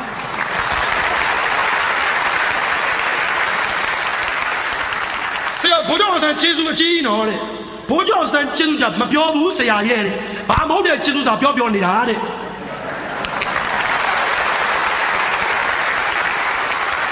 နေပါဘိုးကျောင်းဆန်းလက်ဘာလို့လှတာလဲဆရာတဲ့နေရာယူပေမဲ့တာဝန်မဲယူတယ်လောက်ပိုင်ခွင့်တွေကိုအသုံးချမသွားတဲ့ခေါင်းဆောင်ခေါင်းမလို့ဘိုးကျောင်းအောင်ဆန်းလက်လှပါတယ်ဆရာတရားပြောတာဘာလို့လှတာလဲဘိုးကျောင်းအောင်ဆန်းတည်သွားတဲ့အချိန်မှာဘိုးကျောင်းအောင်ဆန်းပိုင်တဲ့မြေမြန်မာနိုင်ငံမှာတကွက်မှတော့မရှိဘူးဆရာဘိုးကျောင်းနာမည်နဲ့မြေမရှိဘူးဆရာနေအောင်ဘိုးကျောင်းတာဘယ်ဘိုးကျောင်းပြောတာလုံးလို့ဘိုးကျောင်းအောင်ဆန်းပြောတာလေးဆရာရဲ့တော့မသိဘူးလားတဲ့ဟုတ်တယ်ဘိုးကျောင်းအောင်ဆန်းပိုင်တဲ့မြေမရှိဘူးနောက်တယောက်ကပြောသေးတယ်ဆရာတဲ့ဘိုးကျောင်းအောင်ဆန်းလည်းဘလောက်လှတယ်လဲဆိုရင်သမီးတို့ဖတ်ဘူးတဲ့အထက်မှာသူ့အမေအတွက်တပတ်ကလေးတစ်ထည်ပဲပေးသွားတယ်လက်တိတ်လှတယ်ဆရာအမေအတွက်မိသားစုအတွက်သားသမီးအတွက်ဆိုတဲ့စိတ်တောင်မရှိပဲတကယ်ဖြူစင်တဲ့ဖရားလို့အလောင်းတော်ဖရားများလို့လက်မျိုးပါဆရာဘိုးကျောင်းအောင်ဆန်းလက်လှတဲ့အကြောင်းတွေပြောတာဗျာကလေးတွေကျွန်တော်သဘောကျလိုက်တာကဲထိုင်တော့မြန်မာနိုင်ငံမှာစက်တရေအတုံးဆုံးလက်မလော့ဆုံးလက်မင်္ဂလာမရှိဆုံးလက်ပြောစားဟဲ့ဆိုတော့တရားလုံးမှတ်တတ်ရတာဗျာ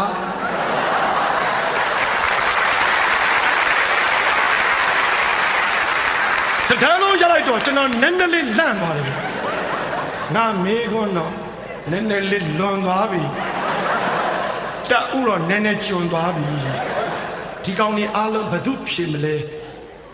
ထားပါတော့လေငါဘလို့ညံတွင်ကောင်းပြန်ထိုင်သွားလို့မင်းတို့အကုန်ထားတော့ဘယ်ဖြစ်မလဲကွာចောင်းသားကိုယ်စလဲ၍တယောက်ထောက်ပါလို့သူတိုင်မကြတယောက်ထောက်တသနာပဲအဲ့လိုဖြေလိုက်လို့ဒီအတန်အပြင်ချသွားရင်လည်းမကောင်းဘူးသူတို့ဖြေမဲ့လက်ကဘသူလဲလဲတော့ငါလည်းမသိဘူးဒီလိုတော့ရှိရကွာမင်းတို့ငါမေးတဲ့လက်ကတေဆုံးပြီးသူရဲ့လက်ဖက်ပြောရမှာတော့အသက်ရှင်တဲ့လက်မင်းတို့ပြောခွင့်မရှိဘူး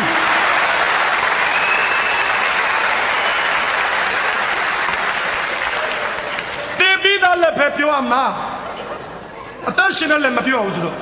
ဆရာမင်းကလည်းပြင်းစရာကြီးပြတယ်လူတိုင်းသိတယ်ဂလုံဦးစောလက်တော့သိတယ်ဂလုံဦးစောကယ်လို့ဗျာကျုပ်တို့အမလေးကလေးတွေတော်တယ်ကလေးတွေလည်းပြီးတော့ကျွန်တော်လည်းပေါ့ဒီမဲကွာမှတ်ထားဆရာတွေရဲ့လက်လှတယ်ဒီခေတ်ကျောင်းဆရာတွေရဲ့လက်ကတော့တိတ်မလှဘူးဟေးဘာကြောင့်လဲဆိုကျူရှင်ပြနေရတာနဲ့မအားလို့လက်စာနဲ့မနောက်ဘူးကိုကျူရှင်ဆရာတွေရဲ့လက်လည်းမလှဘူးနော်စီဝါရှာတဲ့လက်စာတင်တဲ့လက်မဟုတ်ဘူးစီဝါရှာနေတာကျူရှင်ဆရာတွေကမင်းတို့သိလားတို့နိုင်ငံလွတ်လပ်ရေးရတာလေကျောင်းဆရာတွေကြောင့်လွတ်လပ်ရေးရတာ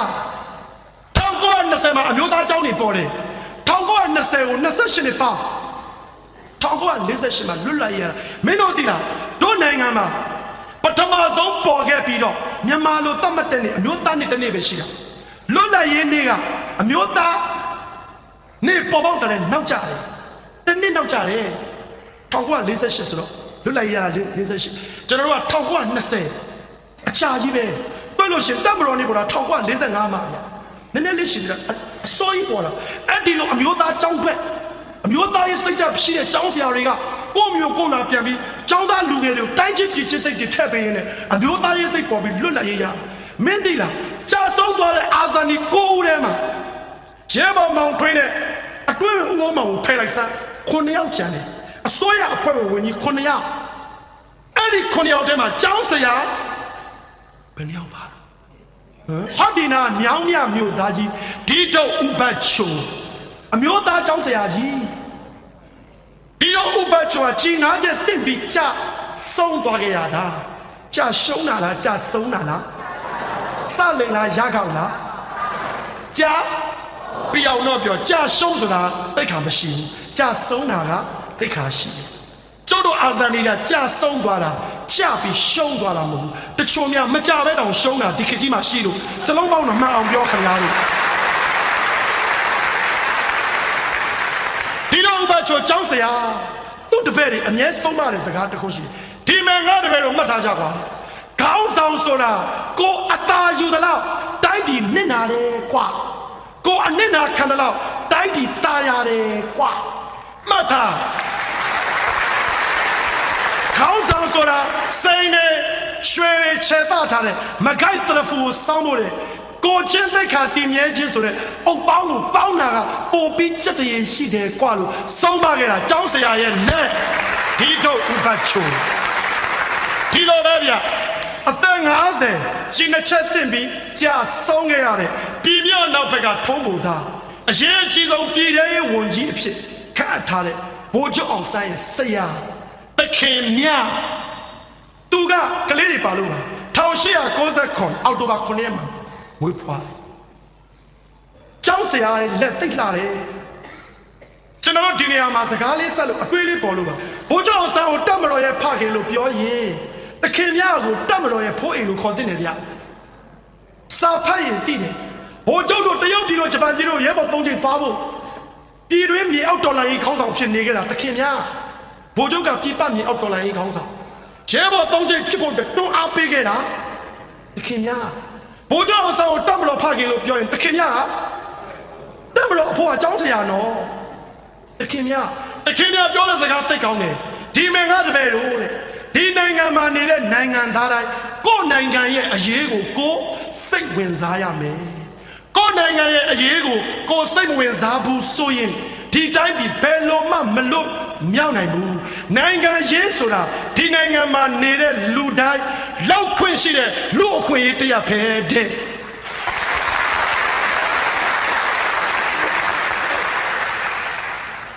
အဲ့တော့ကျောင်းသားလေးကထားမိတာဆရာတဲ့သားရဲ့အမတက်ကတူတက်တာလေးတဲ့လက်မှတ်ထိုးရတဲ့ဆရာတဲ့နိုင်ငံရေးကင်းရှင်းကြောင်းလက်မှတ်ထိုးရမယ်လို့ရေးထားတဲ့ဆရာတဲ့ဒါဆိုရင်တိုင်းပြည်မတိုးတက်နိုင်ဘူးဒီနိုင်ငံမှာနေတဲ့လူတွေဒီနိုင်ငံကိုစိတ်ဝင်စားကျွန်တော်တို့ပြီးခဲ့တဲ့23နှစ်ကျွန်တော်တို့စိတ်ဝင်စားဘူးနော်ကျွန်တော်အိန္ဒိယနိုင်ငံအရှေ့ဘက်ကလောက်ချင်ရလုံနေတာကိုယ်နိုင်ငံကိုပစ္စည်းမဟုတ်တယ်လို့ပဲလမ်းဘေးမှာမော်တော်ကားတိုက်ပြီးလူပြောင်းနေတာကို့အဖေမေကိုသားသိမ်းမဟုတ်ရင်ဘာမှမခံစားလို့ကြည်တာတကိုင်းရင်ဝေါ်နေတယ်ကိုနဲ့မဆိုင်လို့ကြည်တာဟာအမကျွန်တော်ခါလေးရတကယ်နိုင်ငံရေးကိုစိတ်ဝင်စားရင်အထက်ကကြောင်းကလေးလက်တွဲပြီးပေတရားပေါ်မှာတန်းစီရမယ်မော်တော်ကားရအောင်ပါမစ်ပါလားဘသူပေးတာတော့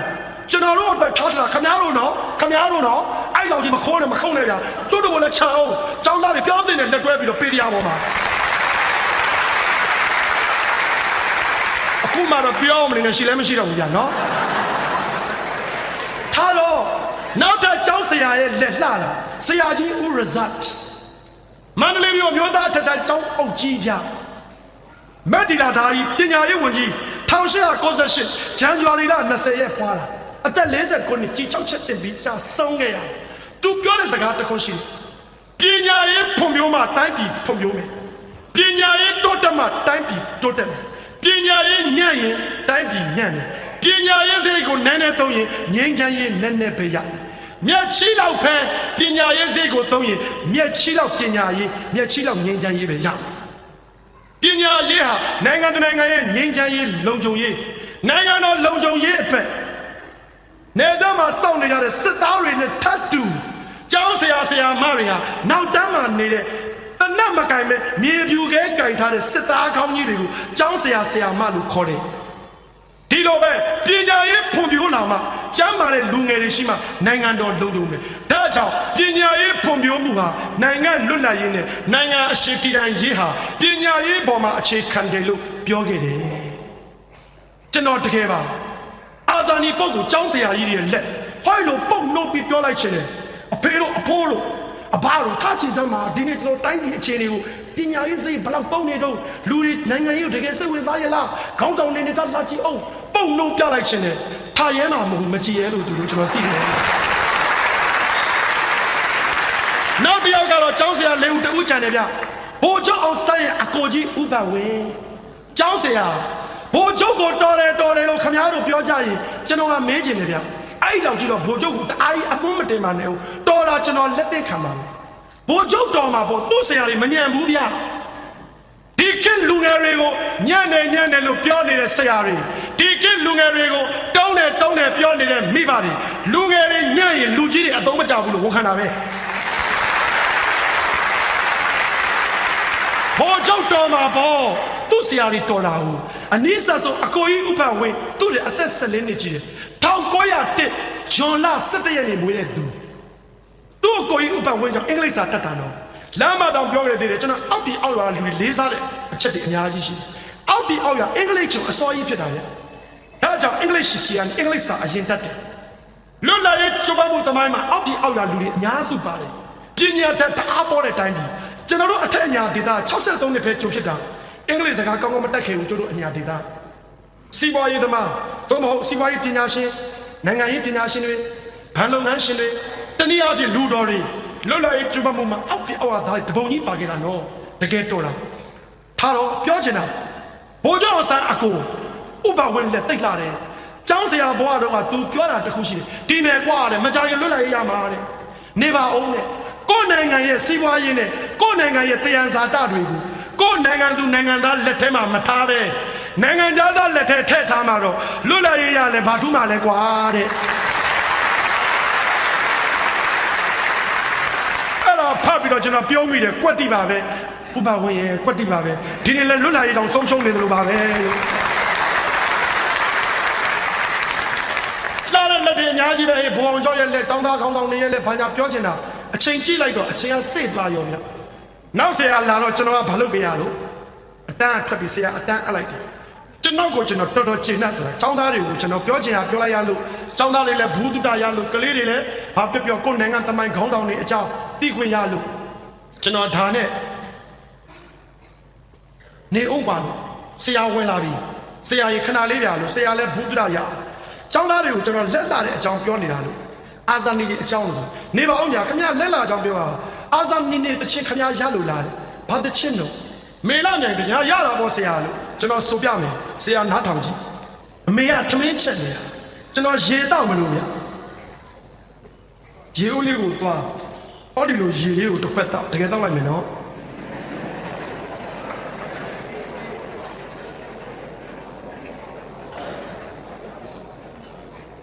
အမေကပြောတော့ငါသားတယ်မင်းမောသွားပြီလားဟာအမေကမောတယ်ဘယ်ဟုတ်မလဲအမေကလူငယ်တွေကိုပြောခွင့်ရတော့ဘယ်လောက်ကောင်းလဲဆိုတော့အမေကပြုံးလေးကျွန်တော်ခြေဆုံးကောင်းဆုံးကြည့်တယ်မင်းတော်အသုံးမကျတဲ့ဆရာပဲကျွန်တော်အမေကကျွန်တော်ကိုကျွန်တော်တော်ဘွေမိပြီလာတဲ့ကောင်အမေကဖျက်ရိုက်လိုက်တာအမေလို့ကျွန်တော်ဘာအပြစ်ရှိလို့လဲလို့မင်းအပြစ်ရှိတာပေါ့မင်းမိဘရဲ့လက်လှတဲ့အကြောင်းမင်းမပြောခဲ့ဘူးတဲ့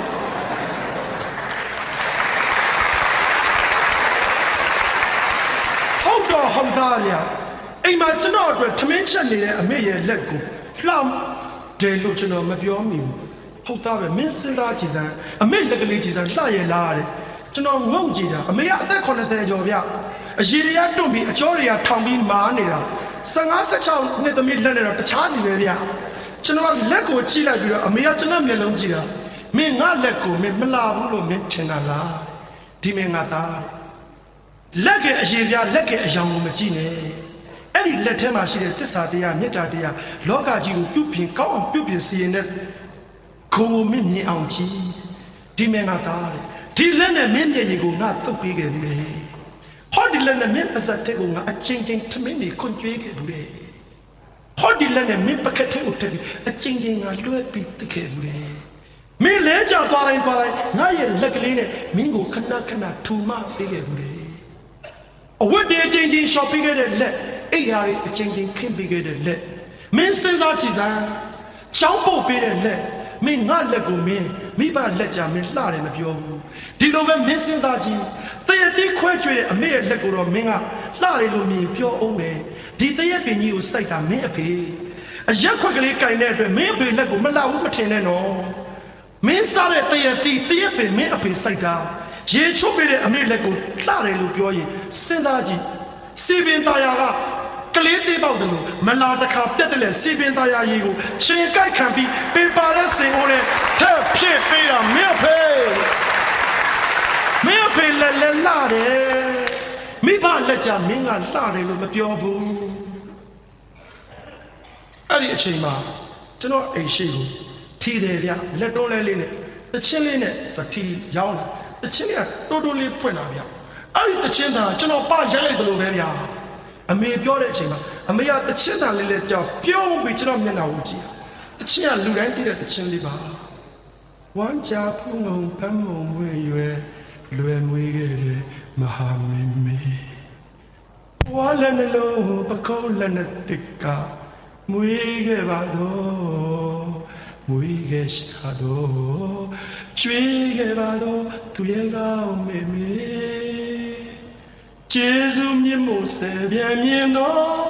ချစ်မေမေရေအိုးချစ်မေမေရေမေမေရေတချင်းလဲကြောက်ကျွန်တော်လက်အုပ်လေးချလိုက်ပြီလားဗျအမေကကျွန်တော်လက်အုပ်ကိုကင်လိုက်တယ်ငါကြပြတဲ့ဘုတ်ဆူပြမယ်ကျွန်တော်အမေကလေးလာမဲ့တတ်တာသို့တော့စာဖတ်တယ်ဗျငါကြပြတဲ့ဘုတ်ဆူပြဒီမင်းငါသားတယ်ချစ်သူအတွက်ပန်းတခင်အမေအတွက်ပန်းတပွင့်သားသမီးတွေများချစ်သူကြပန်းတခင်လုံးပေးတာအမေကြပန်းတပွင့်နဲ့ပေးတာချစ်သူအတွက်ပန်းတခင်အမေအတွက်ပန်းတပွင့်ချစ်သူကပြောတယ်ကိုပေးတဲ့ပန်းတခင်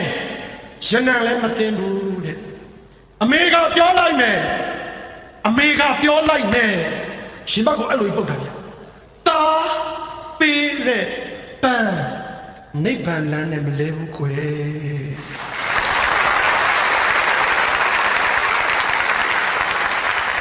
အမေအဲ့လိုလဲပြောရောကျွန်တော်လက်အုပ်ချီပြီးဒူးထောက်လိုက်တာဗျအမေချီလို့မို့ကြောက်မယ်အလုပ်အမေကပြန်ထလာနေအောင်နဲ့မင်းငါ့ကိုမကြောက်နဲ့ခမည်းတော်လက်အုပ်လေးချီငါကလက်အုပ်ချီရင်ရေခုံမဲ့ထင်လားတဲ့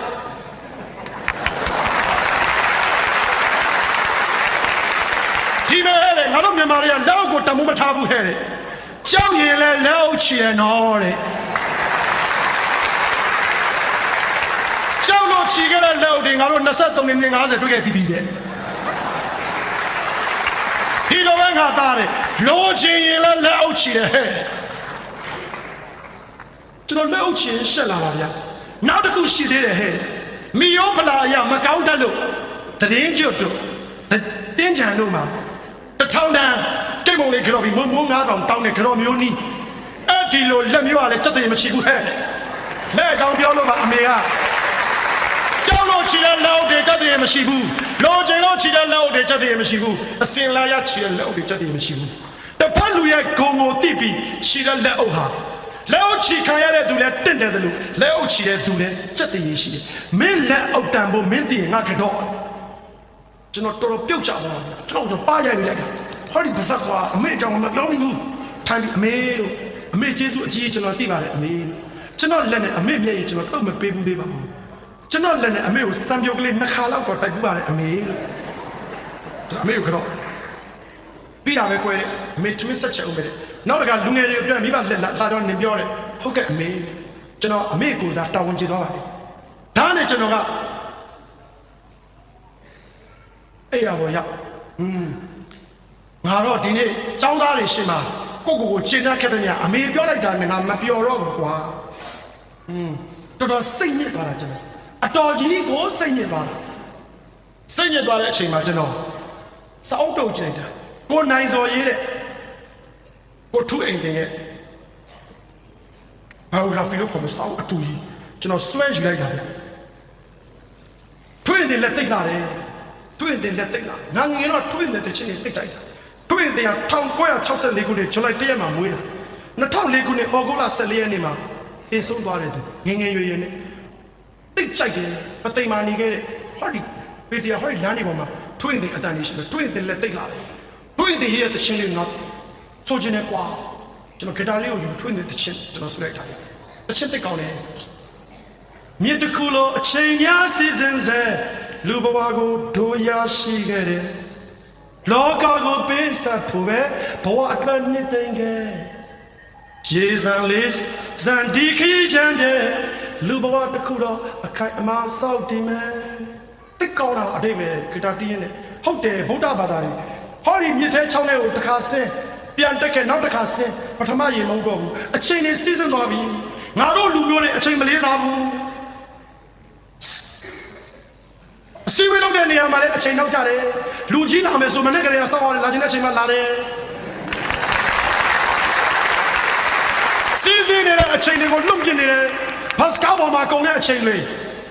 လက်မတန်းစီရင်ကုန်တဲ့အချိန်လေး trumpet တွေလို့ကုန်တဲ့အချိန်လေးအများကြီးပဲကြည်စံမြင့်တစ်ခုလိုအချိန်လေးစီးစင်းတာတို့ဘာတွေတော့ဂီတာတီးရစတာတို့ရတဲ့လက်လာကွာလောကမှာကိုအသက်ဆက်ဖို့အတွက်တခြားဘဝတွေဆုံးရှုံးမသွားဖို့ပဲ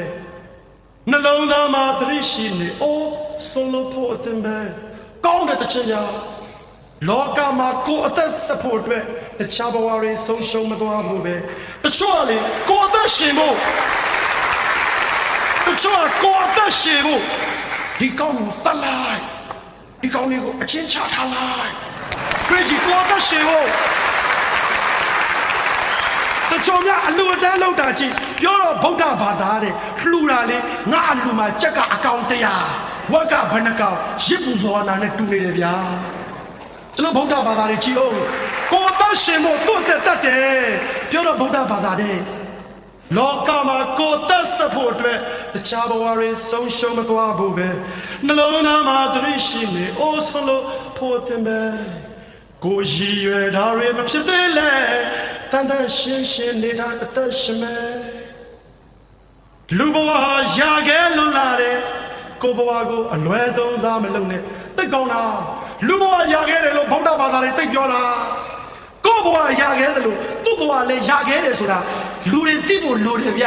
ငါဘဝကြရာခဲတယ်သူ့ဘဝကြမရာခဲတယ်လို့ပဲဒီနေ့လုံနေတာဗုဒ္ဓဘာသာယူဆတယ်မဟုတ်ဘူးငါဘဝရခဲ့တယ်ငါမိသားစုဘဝရခဲ့တယ်ဒီကောင်တွေဘဝငါနဲ့မဆိုင်ဘူးလုံးချင်ရလို့65စဉ်းစားကြည့်ဗျာလူဘဝဟာရခဲ့လွန်လာတယ်ကိုဘဝကိုအလွဲသုံးစားမလုပ်နဲ့ဒီနေ့နေ့တည်ခြင်းတရားမှာအားလုံးအဆုံးသတ်ရမယ်ကဘာပေါ်မှာမတည်တဲ့လူဘယ်သူရှိတော့ညာအနွယ်ထားမင်းကြီးလည်းတည်သွားတာပါပဲကျန်စင်မင်းကြီးလည်းသေတာပါပဲအလောင်းစီသူလည်းသေတာပါပဲအလောင်းဘုရားလည်းသေတာပါပဲတီဘောမင်းလည်းသေတာပါပဲသေတာပါပဲသေတာပါပဲသေတာပါပဲသေမှာပါပဲ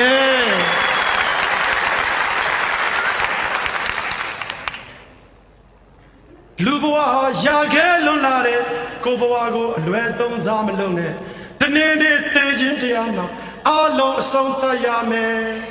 ရှင်သန်ခြင်းတွေတူတောင်းလို့နဲ့သူတို့လေးမကောင်းမှုလုပ်ဖို့အချိန်တွေနှမျောပါလေပဒိဇာတိကြောင်မြင့်တွေလို့ခေါ်တဲ့ကိုထွင်းတရဲ့လက်အလွန်လှတယ်ဗျာအလွန်လှတယ်ကျွန်တော်ကအမေကလက်လှတယ်အကြောင်းပြောလို့ကိုနိုင်စော်ရေးတဲ့စာအုပ်ကြီးကိုကျွန်တော်ပြန်သိမ်းလိုက်တယ်သူကတော့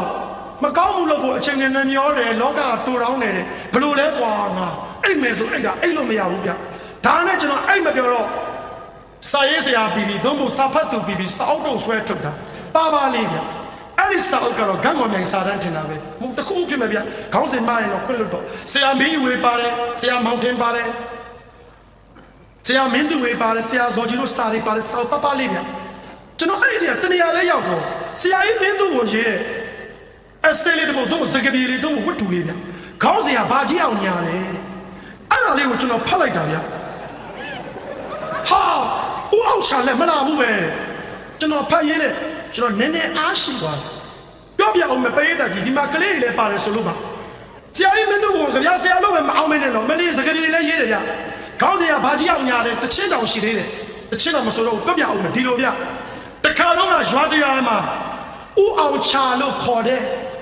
စင်းစွဲတွေကိုဘဘူးရုပ်အဖြစ်ထုတဲ့ဘဘူးပညာရှင်ဦးအောင်ချာရှိတယ်သူ့ရဲ့အလုပ်ရုံလေးကမူလာတန်းကျောင်းနဲ့မနီမဝေးလေးအဲ့ဒီမူလာတန်းကျောင်းမှာလည်းဖောချစ်ဆိုတဲ့ကလေးလေးရှိတယ်မြောက်ရှောင်းအောင်ဆော့တဲ့ကလေးလေးပေါ့ကျောင်းသွားတိုင်းအလောက်ရုံမရသွားတိုင်းဘာကြီးအောင်လှုပ်ဆက်တာဘာကြီးအောင်စားပေးပြီလားဘာကြီးအောင်မင်္ဂလာပါလှုပ်နေမှာပေါ့တနေ့တော့အလောက်ရုံလေးကိုဝင်ကြည့်ဘာကြီးအောင်ကစင်စွယ်လေးကိုဟိုဘက်ချင်တော့ဒီဘက်ချင်တော့လည်းညက်ပြီးအရုပ်ကလေးထုနေတာဘာကြီးအောင်ကြီးဘာယုံလေးတော့ဗျာတာတိမြည်တိချင်လို့ပါဘာရဲ့ဆိုတော့ဟာမြေးရတာကာကျိုးစင်နဲ့လှရင်မင်းရုပ်ကလေးပေါ့တကယ်လားမလားအဖရလှမှာပါမြေးရဒါနဲ့နှစ်ပတ်လောက်နေတော့အရုပ်ကလေးကတော့ပုံပေါ်လာလားဘာကြောင့်တားတီရုပ်လေးလိုချင်တဲ့တားကိုပေးအမေအလကားရောက်မလားကွာမင်းကဖိုးချင်ရအလကားမရဘူးဆိုဘာကြီးအောင်ဘာလို့မှဝယ်ပေါ့ကွာဘလောက်တုံးများခင်ဗျာရောက်မှာဘာကြီးအောင်တကြက်ကွာတကြက်မမြင်ဘူးကလေးကဘာကြီးအောင်တကြက်ဆိုတာဘလောက်လဲဗျတကြက်ဆိုတာ64ပြားပေါ့ကွာမူးခေပဲခေ64ပြားဆိုတာဘလောက်လဲဘာကြီးအောင်ရဲ့64ပြားဆိုတာ10ပြား6ခါနဲ့4ပြားတစ်ခါဟိဒါဆိုဘာကြီးအောင်တောင်းမယ်မယ်တာတနေ့မုံကတပဲလောက်ရတာခါတပဲတောင်မရဘူးအလုံးလုံးပြီးစုပေါ်ကွာဘာကြောင့်သားစုမယ်တော့ဘာကြောင့်သားကိုရောက်တကြရအောင်စုကလေးလေးကသူရတဲ့မုံမိုးတွေစုထင်းတွေခွဲရေတွေခအရက်တမ်းမှာအလုံးတွေလုံးထမင်းမစားဟင်းမစားပတ်စံစုပြား20လောက်ရတဲ့ကဘာကြောင့်ရှိကိုသွားအယုတ်ကလေးကိုကြည့်ဘာကြောင့်သားအယုတ်လေးလှတယ်နော်ဘာကြောင့်ပြား20ရနေပြီဘာကြောင့်လူကြီးကလေးနော်လူကြီးကလေးတကြပြင်းသားကိုပေးရမှာနော်အေးပါကွာကလေးဒီပါလူကြီးပဲတီးပါလေကွာဒါနဲ့လေပြား40လောက်ရောပတ်ကြည့်အယုတ်ကလေးကတော့ပုံပေါ်လာပြီဘာကြီးအောင်တာတစ်ချက်ပြအောင်ဆူနေတာတော့တာထပိတ်တောင်မစားအောင်ဆူတယ်ဟုတ်တယ်ကဆူဘူးလေတစ်ချက်ပြဘာကြီးအောင်တာဟာတော့ဘာကြီးအောင်ဂရိတော့ promise လို့နေမှာပေါ့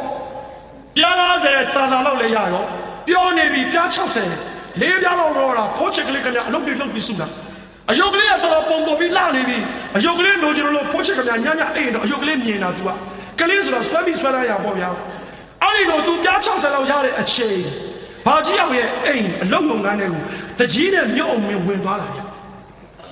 ဘာကြီးအောင်အိမ်တွေကိုလူကြီးတွေဝင်သွားတာမျိုးတော့ဖိုးချစ်ကလေးကရေထမ်းရင်းနဲ့တဘိုးလေးချပြီးတိုင်ချထရန်ကြားလေးကြည့်တာတကြီးကပြောတာဥအောင်ချာရေဒါမျိုးအောင်မင်းမယ်သူ့ကိုလက်ဆောင်ပေးချင်တာဗျာဘာကြီးအောင်ရေဘာကြီးအောင်ရုပ်လေးတင်တာအဲ့ဒီရုပ်ကလေးတာတယ်ဗျာတက်သမားကင်ကြည့်မျိုးမင်းသဘောချဒါသဘောချတာဟုတ်ကဘာကြီးအောင်ဒါဘယ်လောက်တော့ဟာတကြီးဆိုယူသွားပါတကြီးဟာပေးလိုက်တာမျိုးအောင်ဖိုးချစ်ကထရန်ကြားချီပြီးအော်နေတော့ဘာကြီးအောင်ကမညားရဗျာဘာကြီးအောင်ကမလူကြီးလေလူကြီးအော်ဘာကြီးအောင်ကမလူကြီးဗျာဘာကြီးအောင်ကမလူကြီးပြပြီးညားရဗျာကမတက်တယ်လည်းမရှိဘူးဗျာဘာကြီးအောင်ကမညားရဗျာတောင်းပါပြန်တမင်မတိုင်းဆိုတော့ကမညားရဘာကြီးအောင်ဗျာဘာကြီးတော့တကြီးတော့တကြီးကမကျွန်တော်ရွာလူကြီးဆိုခမရတော့မတရားလုပ်တာပဲခမရနေရာတည်နေဖို့မြို့မင်းကိုခမရဖားလာလားလူကြီးဟာကျွန်တော်ဝယ်မလို့လေတကြီးဗျာခမရဗျာကလေးတွေခမရတို့လူကြီးတွေခက်တယ်ဗျာဟာချူပါပြီမြို့မင်းဟာအလကားမြို့မင်းအလကားရတာအကုန်လုံးအလကားမြို့မင်းကြီးဟာအလကားယူပါဗျာမြို့မင်းလူကြီးဖြစ်ပြီးအလကားပြအကုန်လုံးရှေ့တော့မဖြစ်ဘူးလားတော့ဘယ်လိုလုပ်အောင်ဆိုဘောရောက်နေရလဲဗျာအမှန်တော့ဗဇက်ကမပြောရဘူးစိတ်ထဲကပြောနေတာကလေးက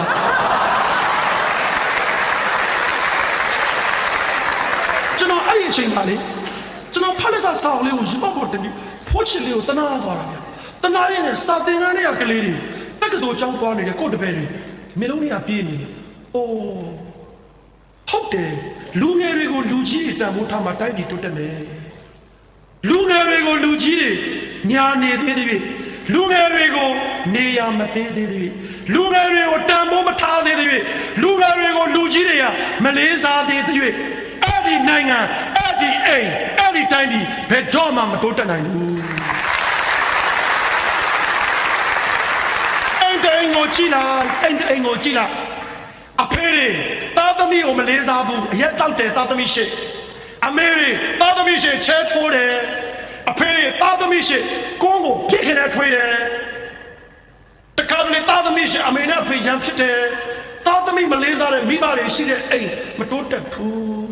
ဒီလိုပဲလူငယ်တွေကိုမလေးစားတဲ့တိုင်းပြည်ကဘာမှာကြည့်လိုက်ဘယ်တော့မှမတိုးတက်ဘူး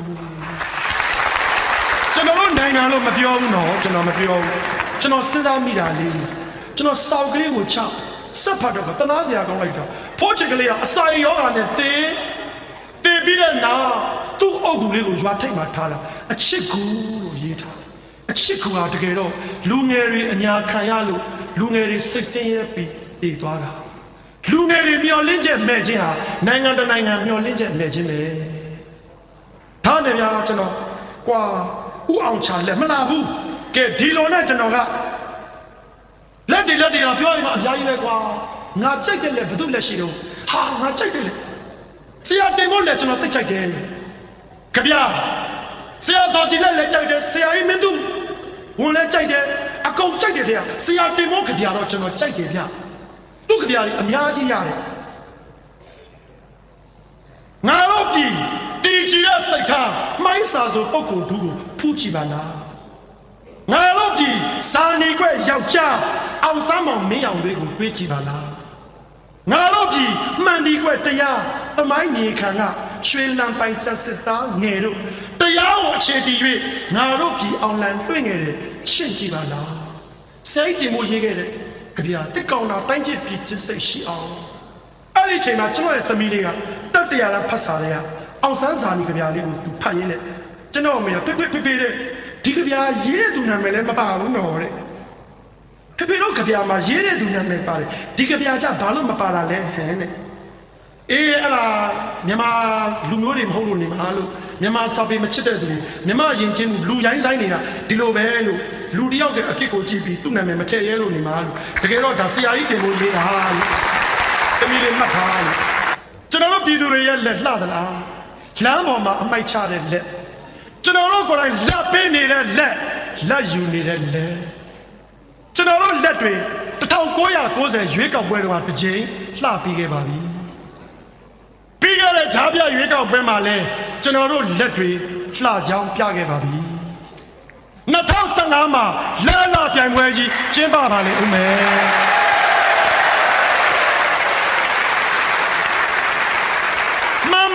ကန်ရွေးချယ်နိုင်ဖို့ပညာတတ်ဖို့လိုပါတယ်ပညာဦးစီးဖို့လိုပါတယ်အခုလည်းရက်ွက်အုပ်ချုပ်ရေးမှုတွေရွေးတဲ့ခြာနယ်ထဲမှာဖတ်ရတာကျွန်တော်တို့လက်တွေညံ့ရင်ကျွန်တော်တို့ခံပါတော့ကျွန်တော်တို့လက်တွေလှတဲ့တနေ့ကျွန်တော်တို့တိုင်းပြည်ကြီးလဲလှလာပါလိမ့်မယ်လှပြိုင်ကြရအောင်ခင်ဗျာ